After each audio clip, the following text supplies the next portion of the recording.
Tengo el sol por la ventana que me está dando en el lateral y me va a fastidiar un montón, pero bueno, no tengo manera de quitarlo. Yo creo que todos, en algún momento de nuestra vida, de nuestro paso por la escuela, desde pequeñitos, hemos oído hablar de Numancia. Numancia está incrustado, como vamos a ver, en el ADN de los españoles. Esto es lo que voy a intentar tratar de contaros, tanto qué era Numancia, cómo fue la guerra, cuáles fueron las consecuencias y cómo se ha transmitido a lo largo de la historia, cómo se ha convertido en un mito esa ciudad castellana.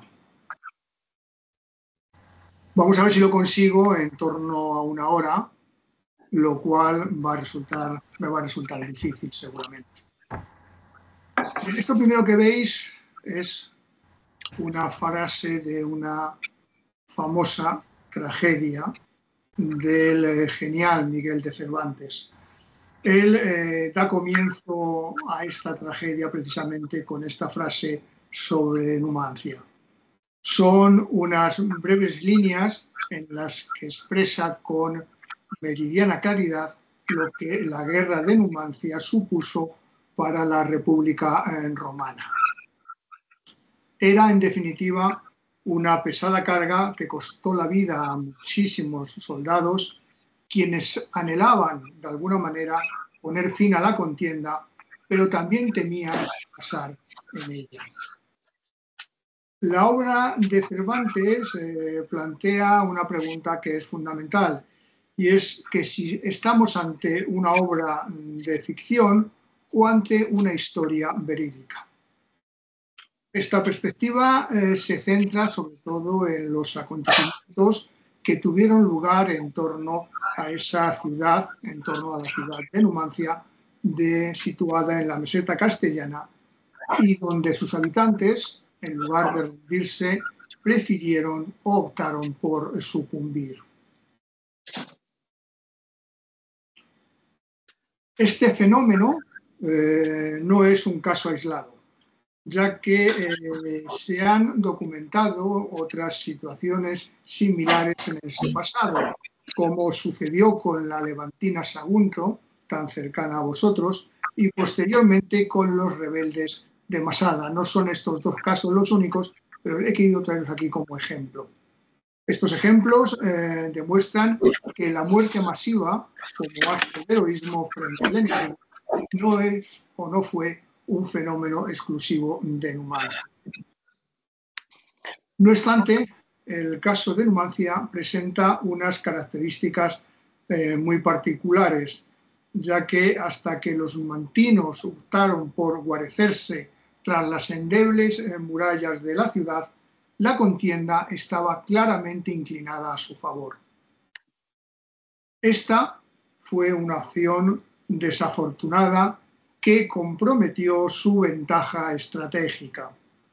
A lo largo de más de 2 décadas, los celtíberos habían derrotado repetidamente a las legiones romanas en enfrentamientos esporádicos, en lo que podríamos denominar que se trataba de una guerra de guerrillas, un tipo de guerra muy beneficiosa para los hispanos, si todos hacemos un poquito de memoria, y que a lo largo de su historia les salió a cuenta. Un ejemplo, quizá el último ejemplo notable de esto, se puede observar en el intento por parte de Napoleón de la conquista de la península ibérica entre 1808 y 1814. El error cometido por los numantinos no fue el último en la historia de Roma, me refiero a ese error de refugiarse tras las murallas de una ciudad. Pues como digo, dicho error también fue cometido por Vercingétorix, quien, a pesar de tener en jaque a las legiones romanas en la Galia, decidió refugiarse en Alesia en el año 52 a.C., durante esa campaña que estaba haciendo César contra los galos. Vercingétorix fue cercado en Alesia por César y después de realizar una obra maestra de ingeniería, obra maestra que también existirá en Numancia, Finalmente César logró vencerlo, al igual que va a suceder en Numancia, debido a la falta de alimentos. El relato heroico de la resistencia numantina ha sido preservado en las fuentes clásicas, especialmente en los escritos de Polibio. Y aunque en gran medida estos escritos no se han conservado, los que se conservan tienen un carácter notablemente descriptivo.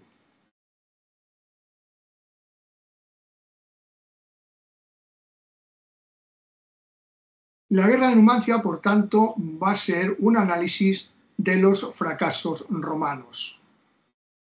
Es una guerra en la que se abordan todos estos fracasos y la impotencia de las legiones, pero que finalmente es culminado por una victoria final. Este evento marcó el último episodio de las 3 guerras celtibéricas que devastaron la meseta central y septentrional hispana entre los años 181 y 133 a.C., momento en el que la ciudad de Numancia fue destruida. Aquí en esta fotografía pueden observar un poco cuál es el perfil de esa ciudad, y hay que visitar Numancia en esta época, en estos días de frío, para entender un poco qué supuso para las legiones romanas. Esta foto está hecha desde uno de los campamentos. ¿Qué supuso para las legiones romanas que aquí estaban asentadas el pasar el invierno en estos parajes?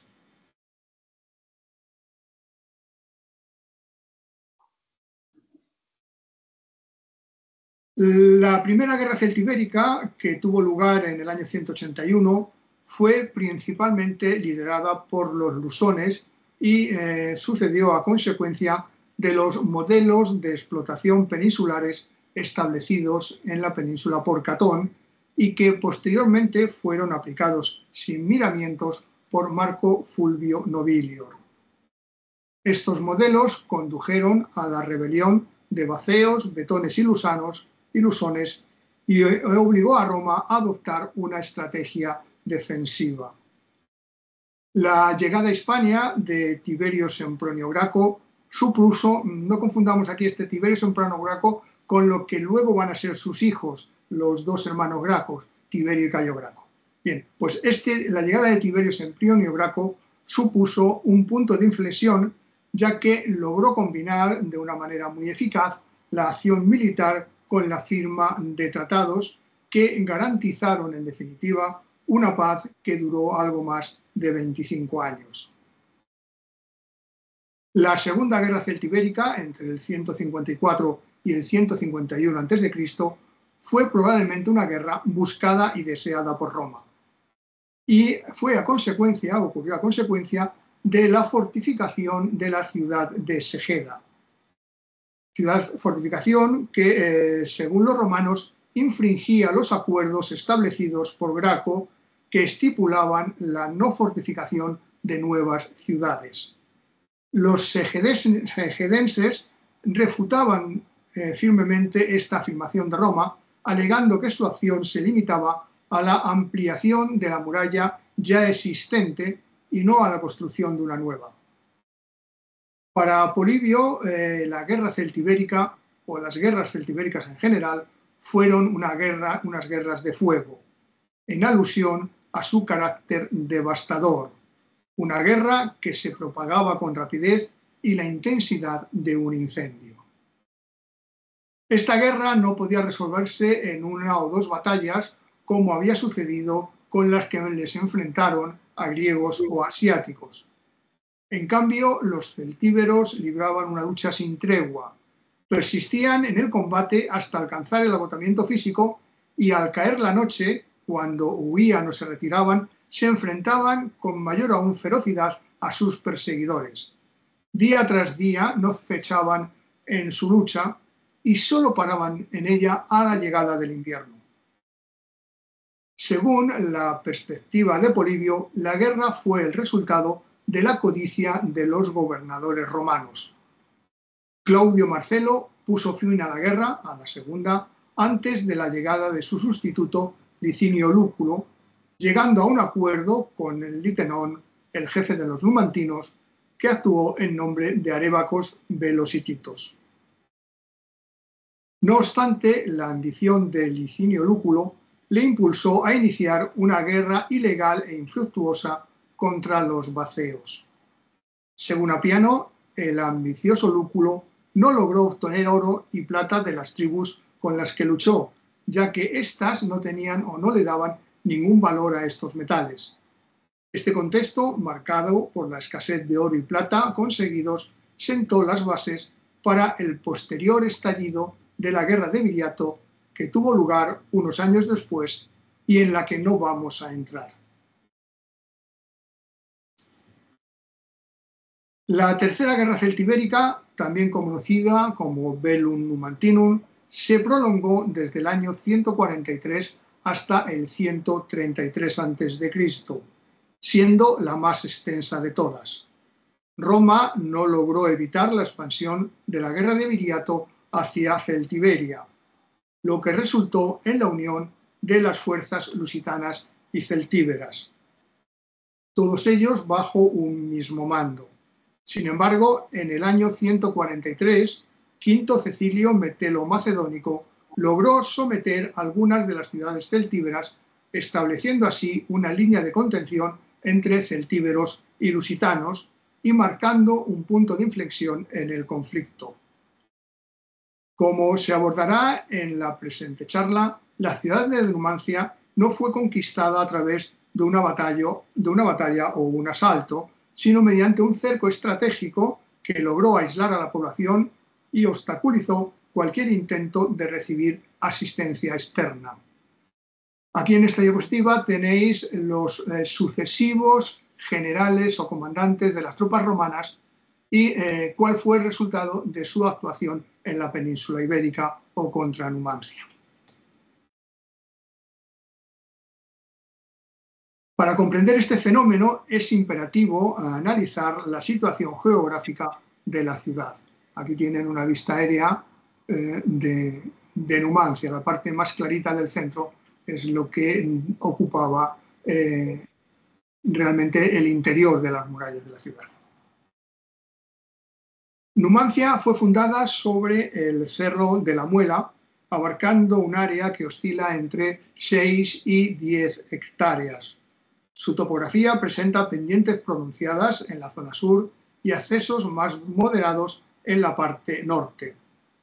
La ciudad está ubicada en la cercanía de lo que posteriormente será la población de Garray y se encuentra en una extensa llanura cerrada por las elevaciones del sistema ibérico.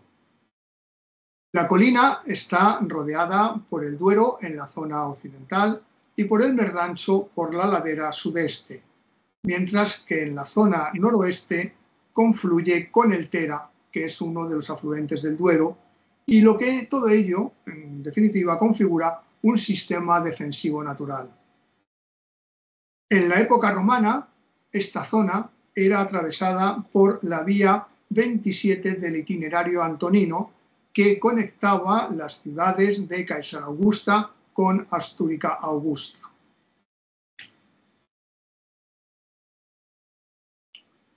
Metelo no tuvo la oportunidad de dirigirse contra Numancia. Su sucesor, Quinto Pompeyo, llegó a la península en el año 141 a.C.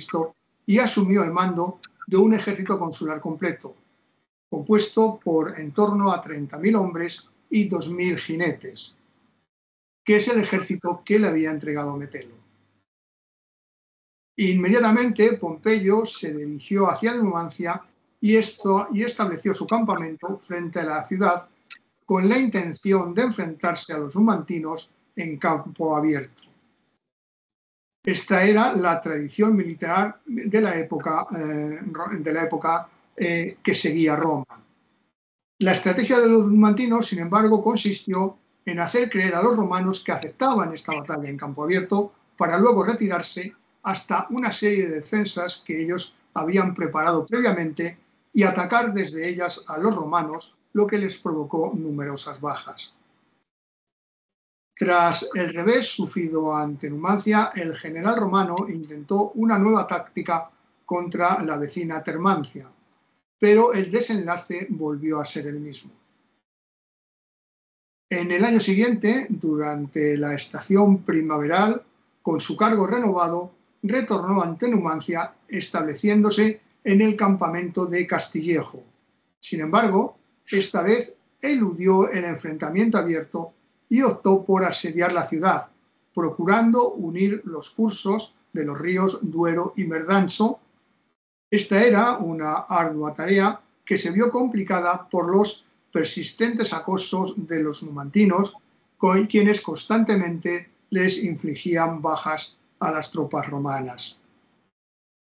Además, tuvo el hándicap de que gran parte de las tropas fueron licenciadas por haber cumplido ya el tiempo de servicio, y estas tropas fueron reemplazadas por soldados inexpertos que no estaban habituados ni a las inclemencias del clima ni a los combates.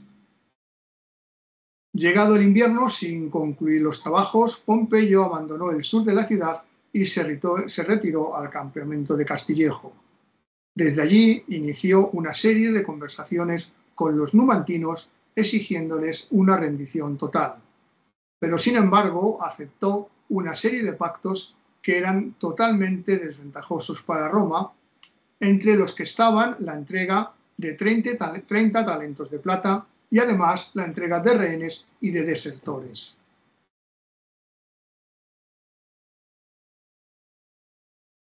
El mismo Pompeyo era consciente de la naturaleza vergonzosa del tratado y de que éste se había realizado sin permiso del Senado, por lo que, en definitiva, o a la postre, se negó a cumplirlo y dejó la decisión en manos de su sucesor, Marco Popilio Lenas, quien, ante los testigos numantinos que se reafirmaban en los acuerdos, pues ellos habían estado presentes en su firma, decidió a su vez poner el asunto en manos del Senado, que resolvió invalidar el acuerdo y proseguir con la guerra, eso sí, reteniendo parte de la indemnización que ya había sido entregada. En el año 138, ante el fracaso de sus predecesores, Popilio Lenas emprendió una estrategia de asedio a las murallas mediante el uso de escalas. Todo ello sin que los numantinos realizaran ninguna acción para impedir su avance. Esta nula acción de los numantinos hizo que creciera la desconfianza entre los romanos y que decidieran retornar y retroceder, lo cual fue aprovechado una vez más por los numantinos para llevar a cabo su ofensiva, infligiendo de nuevo considerables bajas a los romanos.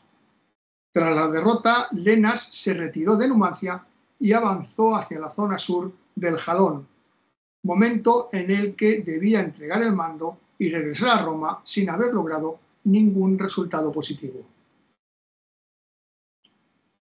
Posteriormente, en el año 137 a.C., la guerra de Numancia el mando de la guerra fue asumido por Cayo Hostilio Mancino.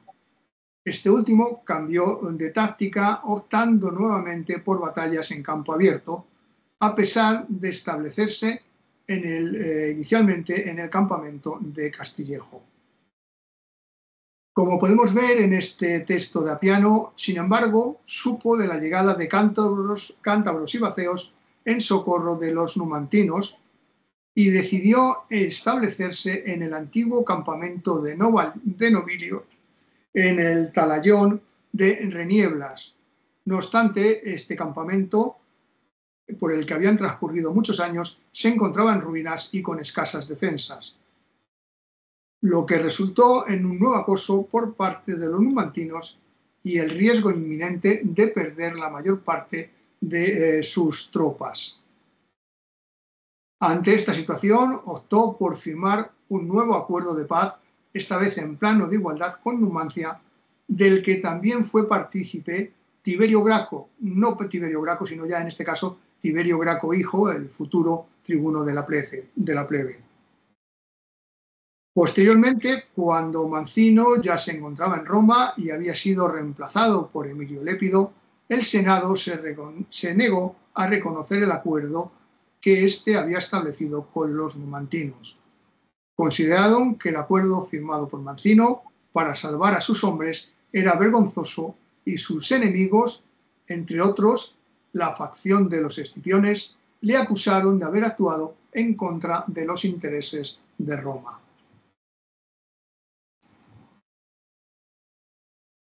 Marco Emilio Lépido respetó en cierta medida el tratado firmado, ya que el Senado le había prohibido iniciar una nueva guerra. Sin embargo, su ambición le impulsó a llevar a cabo algunas incursiones punitivas contra los vacceos. Todo ello bajo el pretexto de que habían suministrado alimentos a los numantinos. Su actuación fue tan desastrosa que, tras ser obligado a abandonar el sitio de Palantia, acabó siendo perseguido por sus oponentes, su ejército mermado por el hambre y obligado a abandonar a los heridos y a los enfermos a su suerte, según lo registrado por Apiano. Aquí tenemos ese breve texto de Apiano en el que tribunos militares, centuriones, van corriendo de un lado para el otro, todo ello antes del amanecer porque les corre prisa salir huyendo, y en medio de todo ello los heridos piden y los enfermos piden que no les dejen, que no les abandonen. Una vez que en Roma se tuvo conocimiento de los acontecimientos ocurridos, Lépido fue destituido y obligado a retornar a la ciudad, a retornar a Roma como privado. Simultáneamente, en la capital se proseguía con el juicio en contra de Mancino. Tiberio Graco recibió la protección de su cuñado Escipión Africano Menor. Sin embargo, Mancino fue declarado culpable.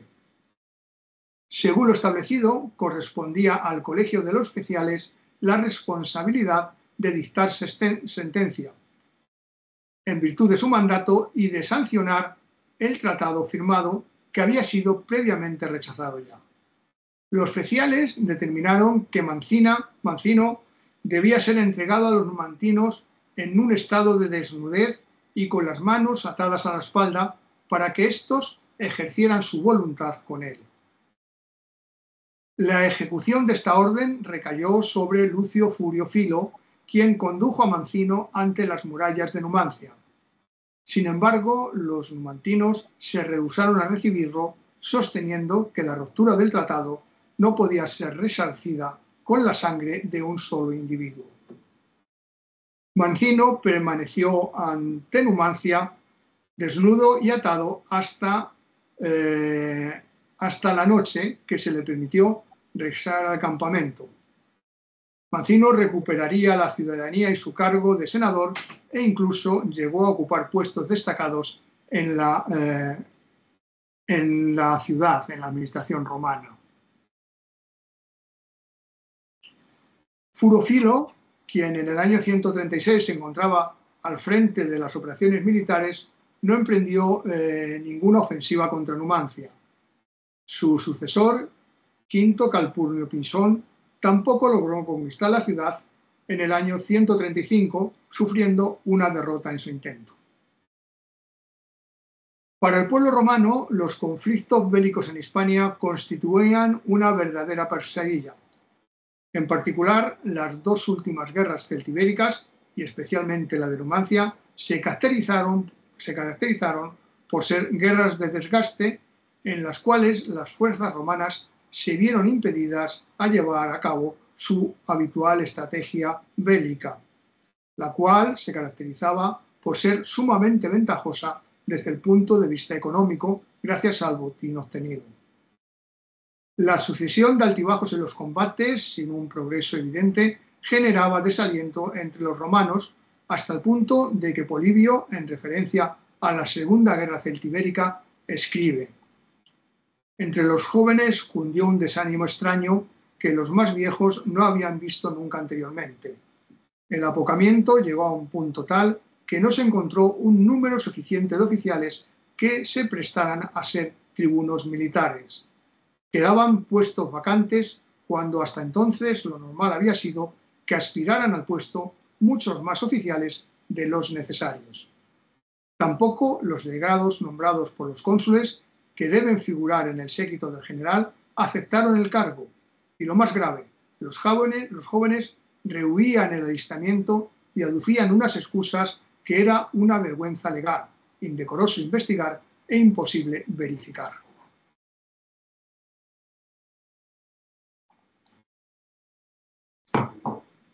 Ante la extensa enumeración de desastres, Apiano afirma que el pueblo optó por designar a Cornelio Escipión para ejercer el consulado.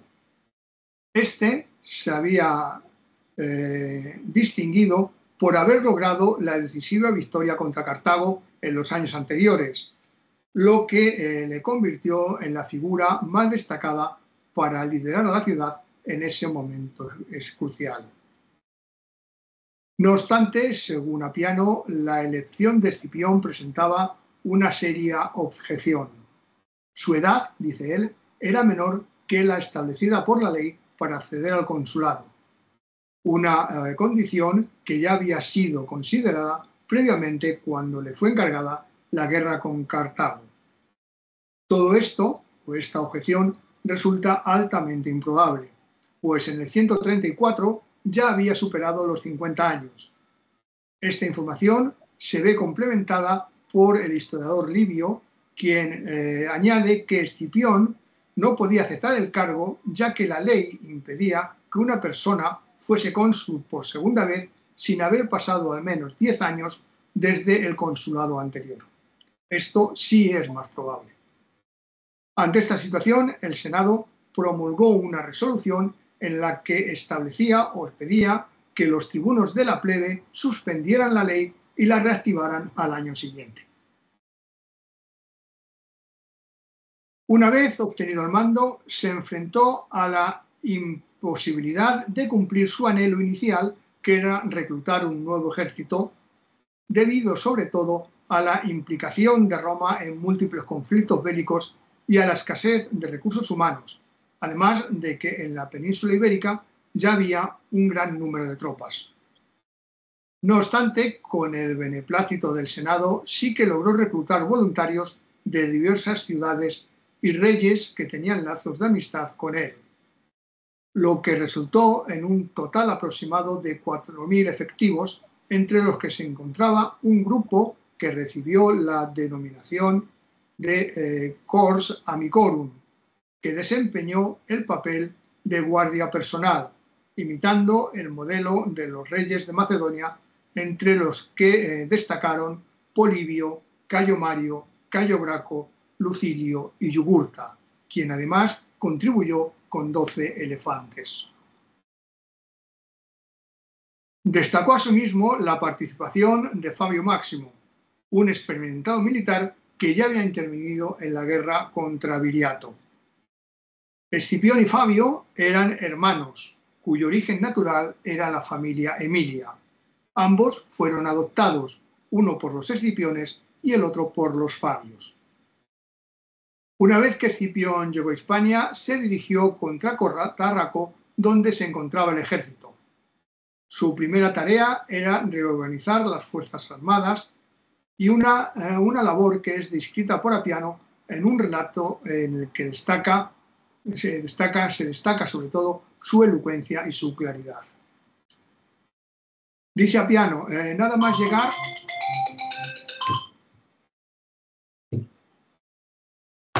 Los de las ventas. Perdonad. Dice Apiano que nada más llegar expulsó a todos los mercaderes y prostitutas, así como a los adivinos y a los sacrificadores. Asimismo, les prohibió llevar en el futuro cualquier objeto superfluo, incluso víctimas sacrificiales, con propósitos adivinatorios. Ordenó también que fueran vendidos todos los carros y la totalidad de los objetos innecesarios que contuvieran, y las bestias de Tiro, salvo las que le permitió que se quedaran. A nadie le fue autorizado tener utensilios para su vida cotidiana, exceptuando un asador, una marmita de bronce y una sola taza. Les limitó la alimentación a carne hervida o asada, prohibió que tuvieran camas y él fue el primero en descansar sobre un lecho de hierba. Impidió también que cabalgaran sobre mulas cuando iban de marcha.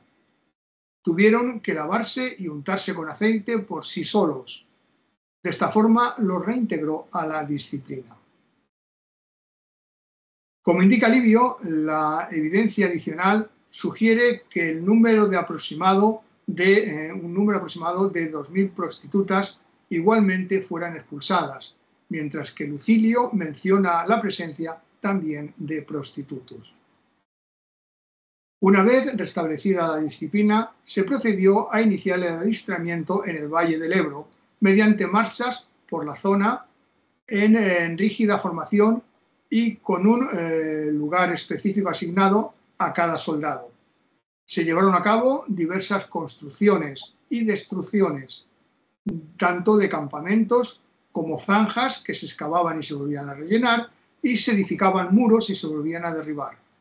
En ocasiones, cuando las mulas estaban sobrecargadas, se repartía los soldados, la carga de estas mulas se repartía entre los soldados que iban a pie. Yo no sé por qué aquí yo creo que me ha saltado una diapositiva. Sí, esta no sé por qué me ha saltado esta. Bien. Una vez que el ejército de Escipión se encontraba ya preparado y acampado en las inmediaciones de Numancia, el general romano emprendió una marcha contra los vacceos en busca de alimentos, segando todo aquello que encontraban en su camino. Esta estrategia no solo garantizaba la subsistencia de sus tropas, sino que también impedía que los vacceos suministraran provisiones a los numantinos. Todo aquello que no podía ser llevado fue amontonado y posteriormente incendiado. El ejército de Escipión avanzó hacia la llanura palentina. En este punto, mientras los romanos se encontraban absortos en la tarea de la siega, fueron sorprendidos por un ataque, lo que resultó en una persecución y en una emboscada. Escipión, al percatarse de la estratagema, detuvo la persecución y dio inicio a una retirada prudente, atravesando el Duero. Al elegir una zona desértica y carente de agua, se vio obligado a viajar de noche para evitar el calor. Este movimiento táctico permitió a Escipión salvar a sus hombres, aunque con la pérdida de una buena parte de su ganado, que se vio muy afectado por la sed, debido sobre todo a la salinidad del agua de los pozos que suele ser habitual en las zonas desérticas. Finalmente arribó a Cauca, donde sus habitantes habían huido de la ciudad a la llegada de los romanos. Escipión les instó a regresar mientras él prosiguió su travesía recolectando cosechas e incendiando excedentes. Finalmente, Escipión llegó al territorio de Numancia, donde estableció dos campamentos, uno al sur, en Peñarredonda, bajo el mando de su hermano Fabio Máximo, y el otro al norte, denominado Castillejo, bajo su propio mando. Escipión, consciente de los objetivos estratégicos, diseñó un plan que implicaba el asedio de la ciudad y la rendición mediante el bloqueo de suministros.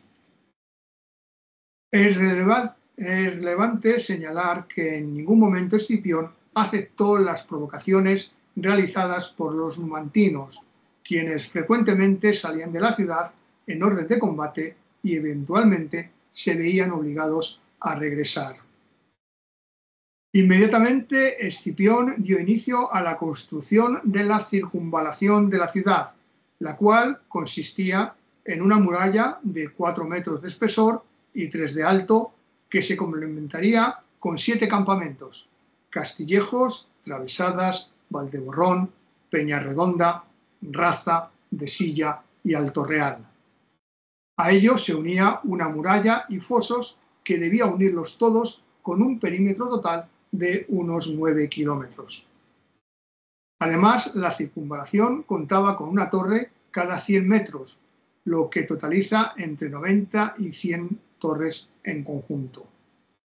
Esta medida en sí misma resulta insuficiente, ya que era imperativo estar al tanto de las intenciones de los numantinos. Para lograr este objetivo se implementó una división de la circunvalación en sectores y se desarrolló un sistema de señales que operaba de manera continua con el propósito de notificar los ataques enemigos en puntos específicos. Durante el día, la señal consistía en un trapo rojo colocado sobre la punta de una lanza, mientras que durante la noche se utilizaba una fogata. De esta manera, tanto Fabio Máximo como sus tropas podían identificar el sector que estaba siendo atacado y acudir en su ayuda. Este sistema demostró una eficacia notable, ya que en múltiples ocasiones los numantinos intentaron romper el cerco a través de varios puntos, pero la rápida reacción de los soldados romanos, quienes acudían con premura para cerrar la brecha al ondear sus banderas, frustró estos intentos de avances. El trazado de la circunvalación presentaba, sin embargo, una debilidad estructural, que se encontraba en la proximidad al río, que era utilizado por los numantinos para transportar suministros y mover sus tropas, quienes se desplazaban en pequeñas embarcaciones o bien a nado. Dos puntos críticos de este sistema defensivo se identificaron en Molino y en Alto Real. Ante la imposibilidad de establecer una conexión entre ambas orillas del río, se optó por la construcción de dos torreones, uno a cada lado, desde los cuales se suspendían tablones de gran tamaño mediante cuerda. Estos tablones, equipados con dardos, garfios y espadas, constituían una barrera contra la cual se enfrentaban todos aquellos que intentaban escapar, bien nadando, en barca o buceando. Posteriormente se procedió a la dotación de las torres con catapultas, ballestas y máquinas para el lanzamiento de piedras, así como una gran cantidad de piedras, dardos y jabalines en sus proximidades. De acuerdo con Sulten, en cada torre se hallaban o se pusieron una o dos catapultas, lo que indica que Escipión disponía un total de 200 piezas de artillería y balistas. Realmente Sulten da una cifra bastante más alta, habla de 300 o incluso 400. Lo que pasa es que si analizamos el contexto total en número de torres, a dos catapultas por torre, pues, y había unas 100 torres, una cada 100 metros, unas 100 torres, 9 kilómetros, 90 torres, no, son números que de alguna manera habría que revisar. Sin embargo, no se ha comprobado que Escipión utilizara todo este arsenal artillero para bombardear la ciudad, ya que en ella se han hallado escosas balas y flechas de catapulta. En los fuertes había arqueros y honderos. Este conjunto de elementos se complementaría con un servicio de mensajería que garantizaba la comunicación entre los mandos superiores. En aquellos momentos, Escipión contaba con aproximadamente 60.000 efectivos. La distribución de estos se llevó a cabo de la siguiente manera.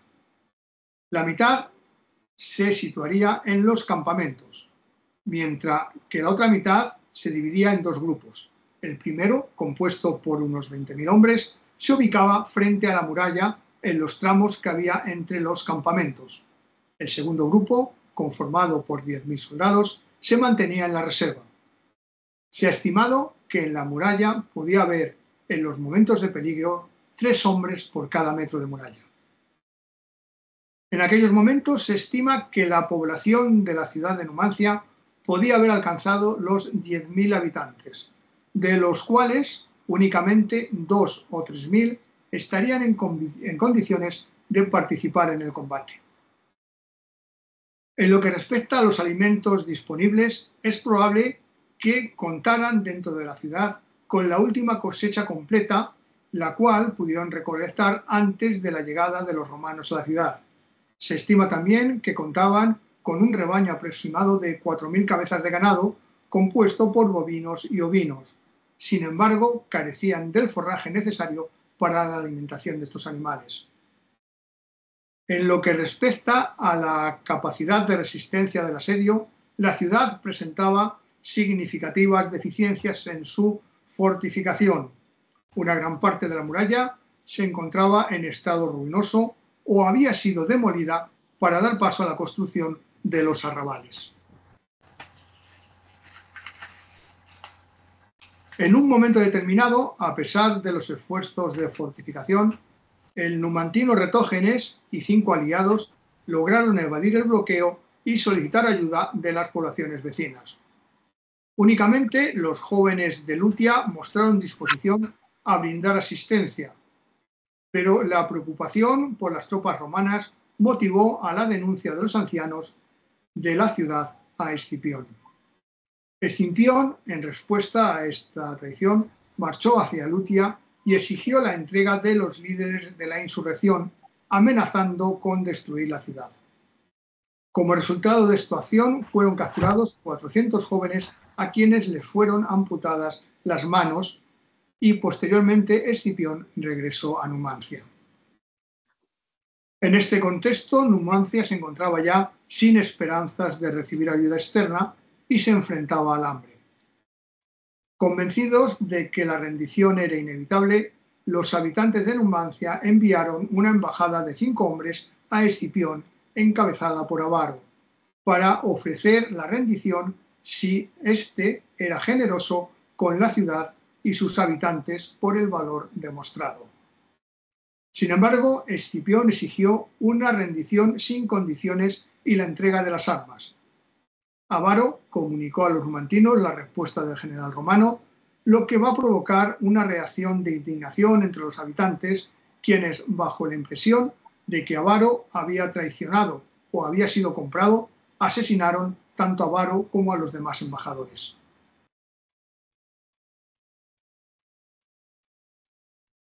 En un lapso breve de tiempo, los numantinos se vieron desprovistos de sustancias comestibles, incluyendo hierbas, y se vieron compelidos a recurrir al consumo de pieles cocidas. Al agotarse las reservas de pieles, optaron por recurrir a la carne humana, cocida, iniciando con la de los fallecidos, quienes fueron desmembrados en las cocinas. Posteriormente se procedió con la carne de los enfermos y, por último, los individuos más robustos se apoderaron de los más débiles. Ante esta situación, los numantinos consideraron que la única alternativa era la rendición, aunque solicitaron a Escipión un plazo para llevarla a cabo. Se les instruyó que para que depusieran las armas debían hacerlo en un lugar específico, tras lo cual serían conducidos a otro emplazamiento para proceder con su entrega. Aquellos numantinos que no podían soportar la humillación optaron por la autodestrucción, eligiendo el suicidio como opción. Cada individuo eligió la forma en que deseaba poner fin a su vida. El resto se presentó en el lugar acordado para entregarse. Según Acpiano, sus cuerpos estaban cubiertos de suciedad, con las uñas crecidas, cubiertos de vellos y exhalando un olor fétido. Sus vestimentas estaban también en un estado de mugre y mal olor, pero a pesar de ello, en sus ojos se mantenía visible la cólera contra sus agresores y la desesperación por haberse devorado mutuamente.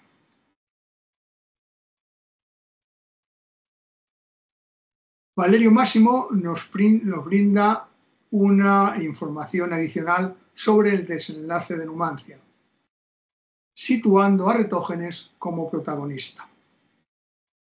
Este último reunió materiales incendiarios y provocó un incendio en su barrio, el más relevante de la ciudad. Posteriormente, instó a sus ciudadanos a combatir en parejas y a lanzar a los vencidos a las casas incendiadas. Eso sí, tras haberles cortado la cabeza, que también fueron arrojadas a las llamas. Algunas de las noticias proporcionadas por Valerio Máximo y Petronio carecen de verosimilitud. Valerio Máximo afirma que tras la toma de la ciudad se hallaron numerosos individuos que portaban restos y miembros de cadáveres bajo sus vestimentas. Por su parte, Petronio sostiene que al caer Numancia en manos de Escipión, se encontraron a madres que tenían en su regazo los cadáveres de sus hijos parcialmente devorados.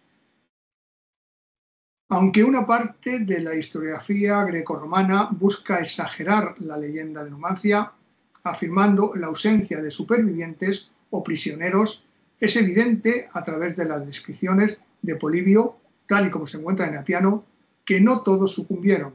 De hecho, se sabe que Escipión seleccionó a 50 de los supervivientes para que participaran en el desfile triunfal que planeaba celebrar en Roma. Es pertinente mencionar que la ciudad fue completamente arrasada hasta sus cimientos. Estos son los hechos de la guerra y de la destrucción de Numancia que nos transmiten de alguna manera las fuentes. Pero estos hechos, como os decía al principio, han dado lugar a la creación de un mito. La formación del mito de Numancia se ubica cronológicamente poco después de la destrucción de la ciudad, momento en el cual los autores grecorromanos iniciaron la idealización de los numantinos y la percepción de la guerra como una agresión romana motivada por la avaricia de los gobernadores que dirigían la península. Se ha demostrado que Roma no obtuvo ningún beneficio de la destrucción de Numancia y se ha comprobado que el botín obtenido solo dio para repartir 7 denarios a cada uno de los veteranos que participaron en la guerra. Esta guerra ha sido percibida por Valerio Máximo como penosa, mientras que Cicerón la caracterizó como una guerra de exterminio. En la admiración hacia los numantinos también se destaca el hecho de que lograron mantener a raya a con un reducido número de combatientes, entre 30 y 60.000 romanos durante más de 11 años. Los numantinos, finalmente cercados, alcanzaron un estatus heroico e invencible, como documenta Floro, quien también destaca la fortaleza y la felicidad de la ciudad. Los numantinos, al ser cercados, se convirtieron en héroes feroces e invencibles, como lo describió Floro. Además, a partir del siglo I a.C., se enfatizó la magnitud del desafío que representaron las guerras celtibéricas para Roma, centrándose especialmente en la guerra de Numancia. De hecho, Cicerón llegó a describir a la ciudad de Numancia como el terror de la República, un término que se popularizó durante el periodo imperial y que refleja el temor que la población sentía por participar en el conflicto. Esta idea también se vio influenciada por la afirmación de Polibio, esta vez en Apiano, quien mencionó que durante la guerra muchos dudaron alistarse en las campañas en Hispania. Si bien la traducción sostiene que el cerro de Numancia fue prácticamente abandonado desde su destrucción hasta la época de Augusto, esta afirmación parece no ser precisa. La arqueología, particularmente las emisiones monetales, parece haber demostrado que existieron relaciones comerciales entre Numancia y algunas ciudades del Valle del Ebro con posterioridad a la destrucción de la ciudad, las cuales se intensificaron durante la Guerra Sertoriana, cuando Numancia fue nuevamente destruida. Sin embargo, la ciudad resurgió en época de Augusto y recibió el ius lati en época Flavia.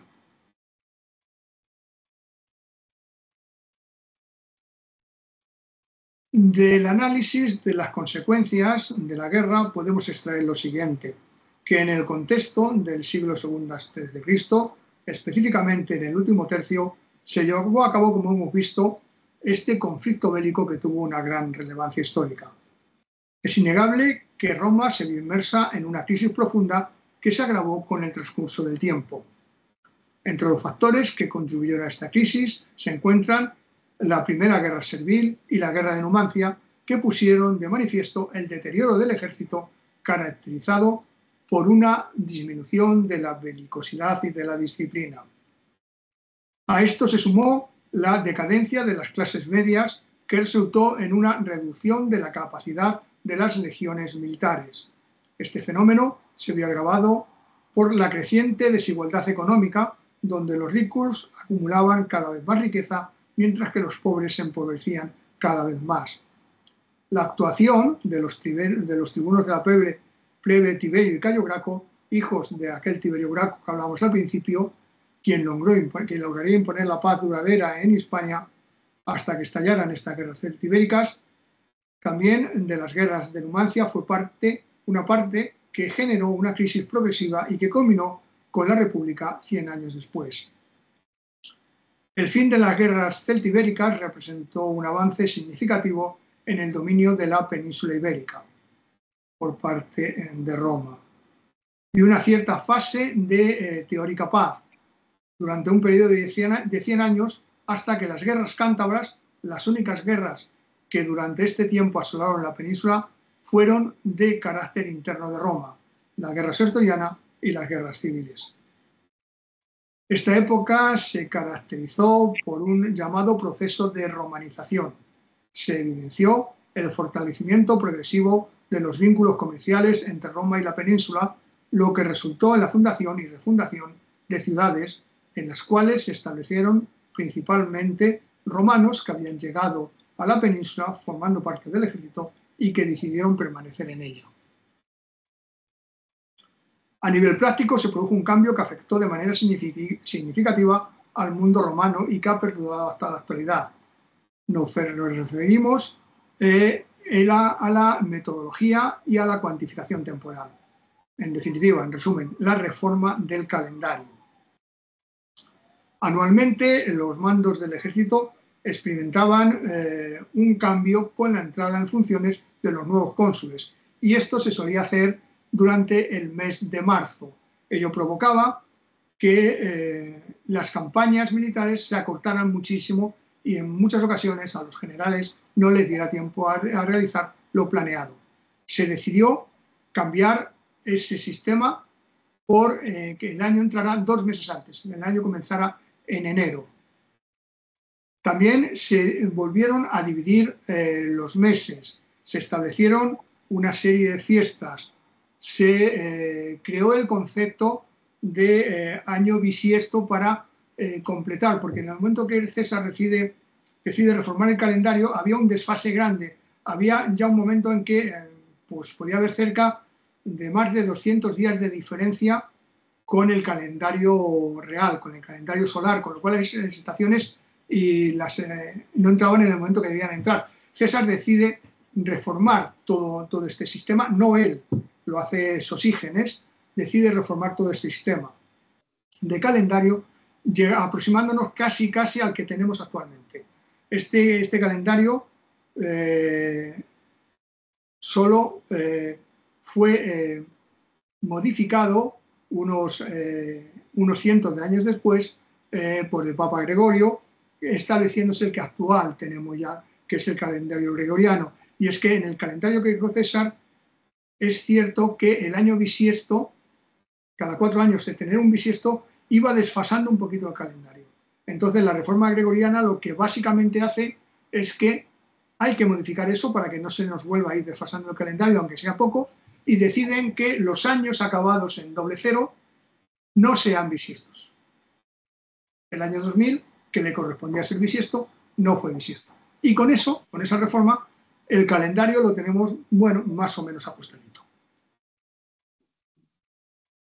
En el epílogo de la narrativa histórica se observa que en Numancia, Escipión no emprendió acciones de asedio destinadas a expugnar la ciudad, ni libró grandes batallas campales, consciente de que los enfrentamientos de años anteriores habían tenido resultados desastrosos para los romanos. En consecuencia, va a optar por esa estrategia de asedio.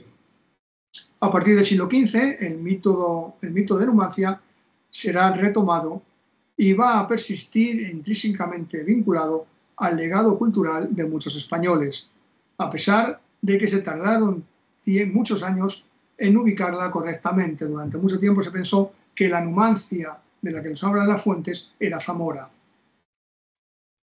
En el contexto de la utilización de este mito en la literatura y en el arte, desde el Renacimiento hasta el periodo de la dictadura franquista, se destaca el uso de este relato como modelo de resistencia militar, digno de emulación y conmemoración tanto en el ámbito castrense como en el de comportamiento patriótico.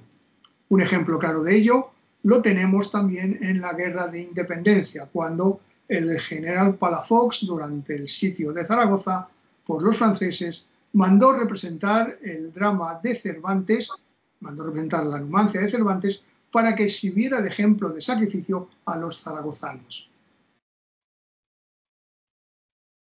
Si buscamos ejemplos del recuerdo de Numancia en los ejércitos españoles, tenemos que en 1718, en la España de Carlos III, el regimiento de Osuna se transformó en Numancia número 1 de dragones y que desde entonces ha perdurado hasta nuestros días, estando presente en la mayoría de las guerras en las que ha intervenido España y experimentando cambios inherentes al paso del tiempo hasta convertirse en la actualidad en el grupo acorazado ligero número 11.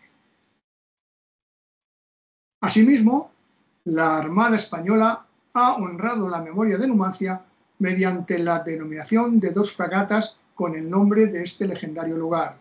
La primera de ellas fue votada el 19 de noviembre de 1863 y sirvió hasta principios del siglo XX, siendo el primer buque blindado en circunnavegar el globo terráqueo y transformándose en un acorazado guardacostas en 1896. Posteriormente, tras ser retirada de servicio y en su travesía hacia el desguace en Bilbao, encalló en las costas de Sesimbra, donde se llevó a cabo su desmantelamiento parcial. En segundo lugar, se encuentra la fragata Numancia F-83 de la clase Santa María, votada el 29 de enero de 1987, que en junio del presente año estaba prestando servicio en el Océano Índico. Sin embargo, es pertinente señalar que con anterioridad a las fragatas previamente mencionadas, existió otro buque que también llevó el nombre de Numancia. Este navío, clasificado como de línea de la clase Sellafield, formaba parte de la flota rusa del Báltico. Votado en 1813, el navío arribó a España en 1818 como parte de la flota adquirida por Fernando VII a Rusia. Cuando llegó, su deterioro era considerable, siendo trasladado a Cádiz y posteriormente llevado directamente al astillero, donde se procedió a su desguace sin haber entrado en servicio. Esta flota creó una larga polémica en España porque acusaban al rey de haber comprado una flota podrida. Finalmente, en 2017, y con toda probabilidad no será el último acto, se llevó a cabo una parada militar en la que se rindió homenaje a los valores de Numancia en el 2150 aniversario de la ciudad y que se llevó a cabo frente a uno de los monumentos levantados en la propia ciudad en recuerdo a los que subieron ante el poder de Roma. Con esto he casi conseguido la hora, mirad, casi lo he conseguido. Con esto acabo. Estoy a vuestra disposición para preguntas o lo que deseéis.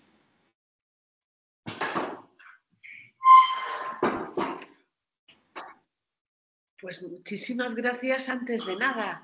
Es vuestro momento. Preguntas, dudas. Aprovechar que además, que lo bueno que tenemos en Teams es que podéis poner la cámara, podéis poner el micro y todo lo que necesitéis preguntar, pues este es el momento. Vamos a abrir el chat por si acaso hay alguno que se anima por la...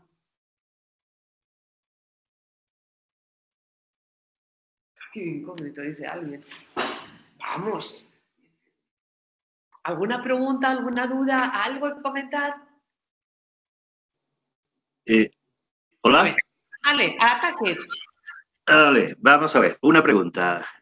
Javier, usted ha dicho que una vez tomada Numancia, se ve de que se reparten 5 o 7 sestercios por legionario, ¿no? 7, o sea, que es una guerra económicamente, digamos que es de muy baja densidad.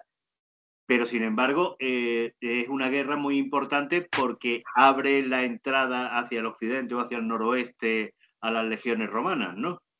Que en poco tiempo están en Galicia. Bueno, en poco tiempo, en bastante tiempo, pero sí llegan a Galicia, sí. No, vamos a ver. Una guerra económicamente es muy cara.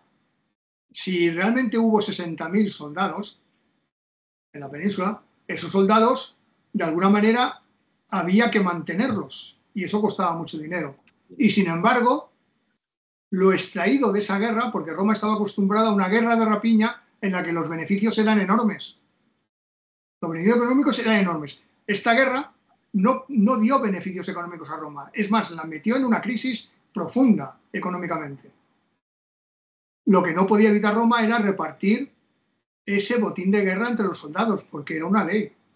Y cuando en otras ocasiones el reparto del botín les permitió a esos soldados a lo mejor comprar una granja, poderse establecer o comprar cosas que necesitaban, en este caso 7 denarios apenas les dio para nada. Por eso, que fue una puerta abierta para España, evidentemente,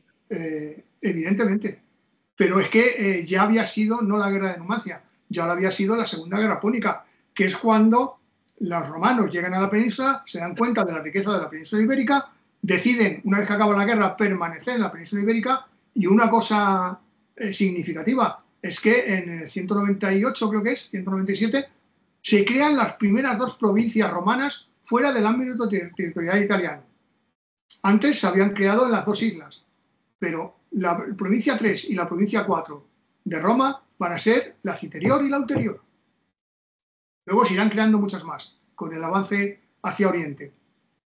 Pero los romanos ya ven la importancia de Hispania cuando deciden crear 2 provincias nuevas que van a administrar y a explotar con el final de la Segunda Guerra Púnica.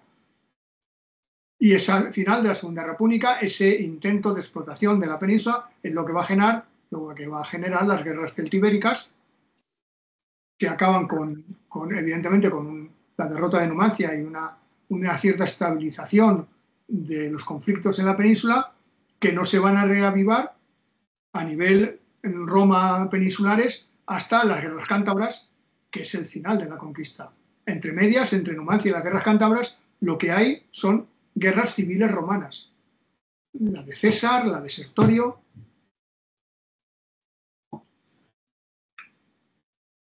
Muchas gracias. Nada. ¿Una preguntilla más?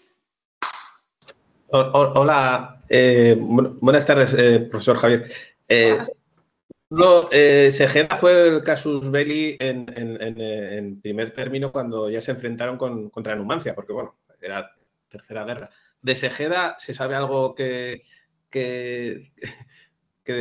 tuviera fin? O sea, que dijéramos, porque los segedenses se supone que se trasladaron a Numancia, ¿no?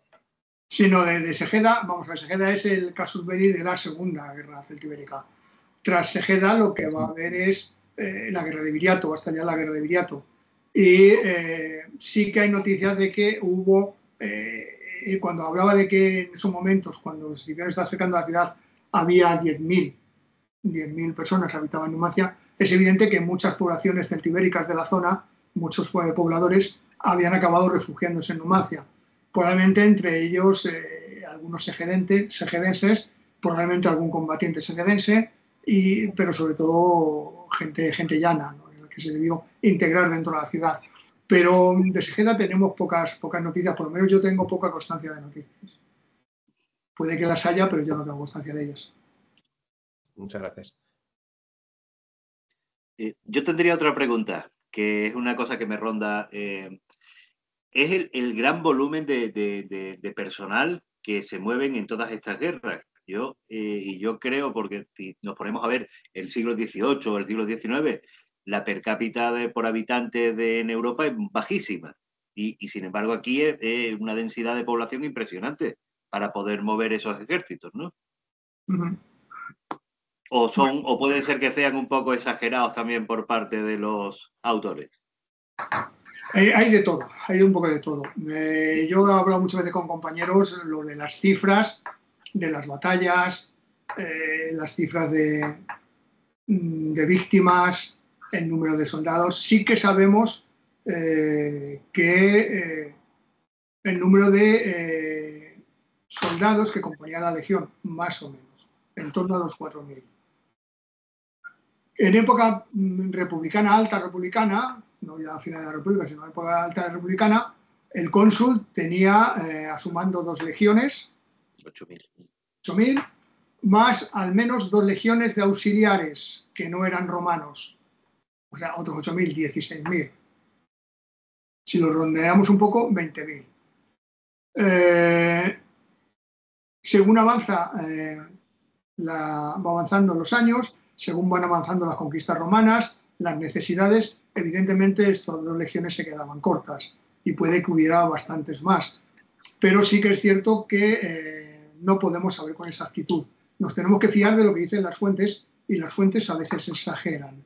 Hay una cosa que a mí me parece significativa, que es que en el naufragio de Camerina de las tropas romanas cuando vuelven de Cartago, de la Primera Guerra Púnica, se habla de 100.000 ahogados.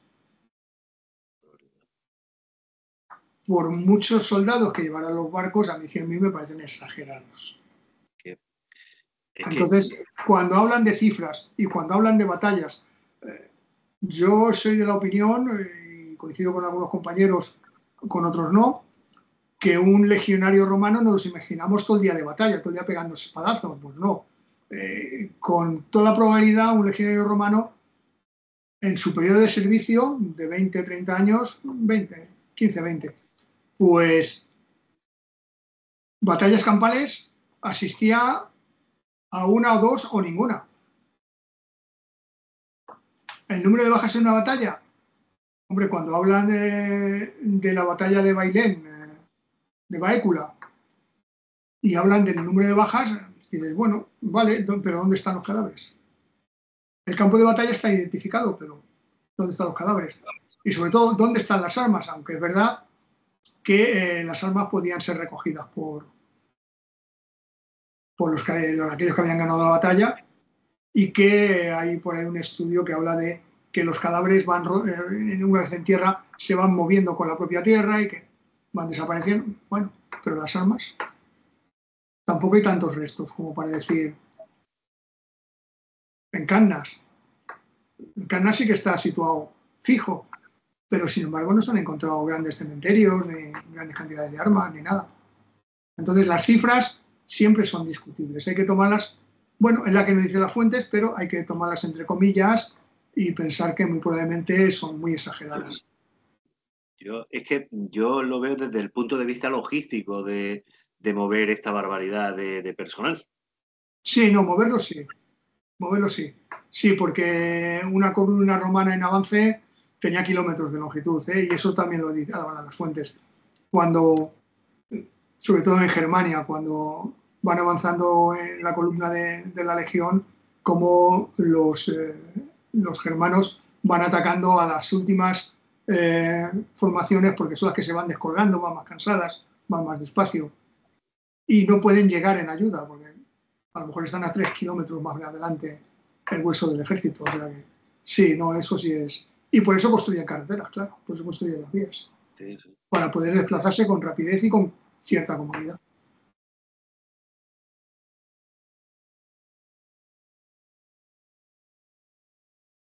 ¿Más? Hola de nuevo. Tras la campaña de Numancia y el final de la guerra, al igual que Tiberio Graco estableció Gracurris, pues un poco como en el límite que en su campaña se estableció algún tipo de establecimiento, colonia en la zona o simplemente... En la zona yo no tengo noticias. En la zona no tengo noticias. Lo que sí que es cierto es que probablemente gran parte de los soldados ya se quedaban en Hispania, en poblaciones, y es más, es probable que algunos se quedaran en la propia Numancia, porque Numancia, aunque la fuente dice que le arrasaron todos los cimientos, pues no parece seguro. Si le arrasaron hasta los cimientos, la reconstruyeron acto seguido. Porque la política de ocupación que lógicamente tendría Roma es un poco, no está muy, muy clara en algunos momentos, porque parece que hace una guerra y luego desaparecen un poco así del mapa, aunque realmente su No, presencia bueno, siempre está. España mantuvo tropas romanas en la península durante, yo creo que hasta el siglo I, hasta después de las guerras cántabras, que se pacifica la península. Sobre todo en el norte, porque la Bética sí que fue, luego ya en el imperio, fue provincia consular, o sea, senatorial, pero lo que era la parte norte de la península siguió siendo provincia imperial. Con un pequeño detalle, que es que esa provincia, ese mando imperial sobre esa parte norte de la península, con una lengua muy estrechita, llegaba hasta Cástulo, que era la capital de la cuenca minera. Cástulo, en plena Bética, seguía estando bajo control imperial. Se crean ciudades, Itálica se crea Valentia. Se crea Valentia para asentar. Valentia dicen que para asentar tropas lusitanas que habían convertido en la guerra de Viriato. Yo eso no me lo creo. No me lo creo porque Valentia, bien lo sabéis, no ha dado absolutamente en la época fundacional, en los fosos fundacionales, no ha dado material lusitano. Y sin embargo lo que ha dado es material itálico. Por lo cual Valentia probablemente se creó con colonos itálicos y puede ser con veteranos militares. Pero se crean muchas ciudades, Caesar Augusta, Legio, Itálica Augusta.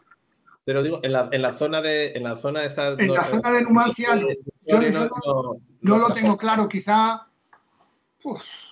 lo más cerca sí puede ser Caesar Augusta, puede ser. Sí, porque está lejos, León, Legio, está lejos. Pero, sí, lejos. Clunia estaría, pero no, yo creo que es posterior, ¿no? Más. Yo tenía una pregunta un poco en el mismo sentido que lo que preguntaba Jesús, que era estas ciudades, estas poblaciones vacías que, bueno, fueron un poco aliadas o ayudaron a Numancia, Palantia o Intercatia, Cauca. Luego parece que desaparecen un poco. Hay evidencias de esas batallas que tuvieron, o sea, que se han encontrado monedas o hay documentación, hay cosas escritas de los autores romanos, pero luego parece que desaparece un poco de toda la historiografía hasta que no comienza otra vez las guerras cántabras con Augusto. No se sabe muy bien cómo evolucionó esa zona.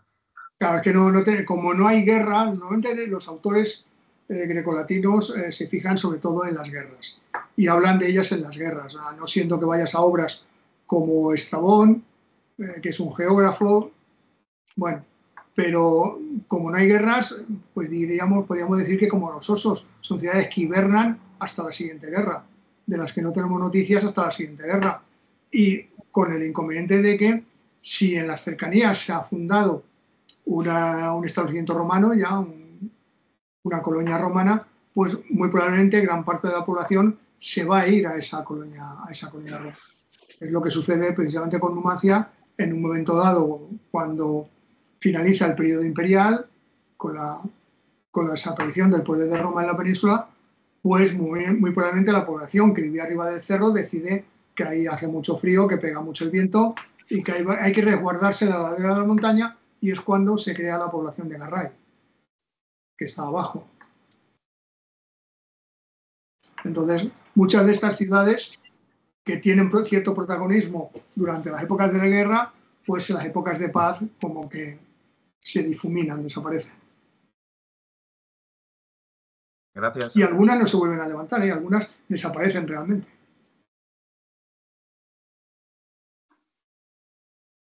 Más.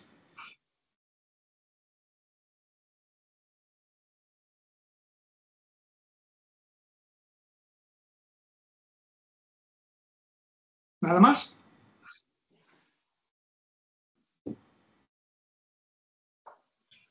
¿Será posible, eh? ¿No? Bueno. Pues... Andrés, ¿alguna cosa más? Ay, hombre, yo tengo muchas dudas, pero no sé, nos podríamos estar 24 horas hablando. Creo que lo dejo aquí. Bueno, de todas maneras, como el cuatrimestre que viene, enrollamos al profesor Cabrero de nuevo otra vez y podemos continuar, podemos hacer algo así, alguna comparativa con Alesia, o podemos continuar por ahí si queréis, y podemos hacer ahí un vidas paralelas entre Alesia y Numancia o alguna cosa parecida. Lo que queráis, yo soy un hambriento de sabiduría y vosotros sois la fuente. Pues 1.000.000 de gracias, de verdad, al profesor por estar allí. En Hostia Antica, parece, los Orra de Hostia Antica, ¿sí? O el teatro de Hostia Antica, parece. Y a vosotros también por estar ahí. Os dejo un ratito, bueno, a los alumnos de Historia Antigua 1 de la Península Ibérica de Happy, bueno, si os examináis la semana que viene, toda la suerte del mundo. Si no, os veo dentro de 15 días. Y no queremos el examen. Necesitáis cualquier cosa, decídmela, ¿de acuerdo?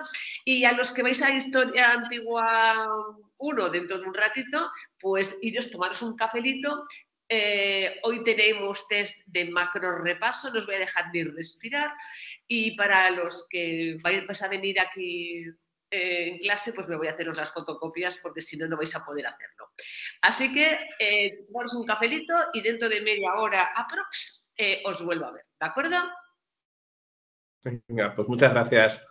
Hasta ahora. Muchas gracias, Gracias, profesor. Hasta luego. Gracias, hasta luego. Muchas gracias.